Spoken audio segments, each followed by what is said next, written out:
ප්‍රශස්ත කවියෙක්. ඊළඟට ඔහු හොඳ චිත්‍ර ශිල්පියෙක්. අපි මේ චිත්‍රපටයේ දැක්කේ සේකර්ගේ චිත්‍ර.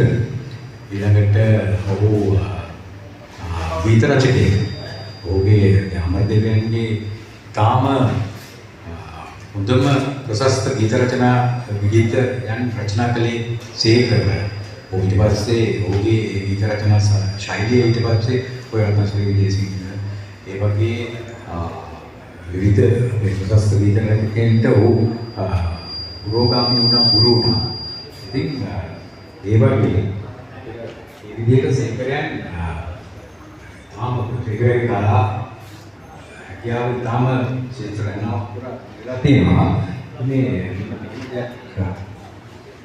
සේකරගේ ප්‍රබුද්ධ කියන කාව්‍ය සංග්‍රහයේ ඔහු තම පියාගෙන නියෝජනයක් කියනවා.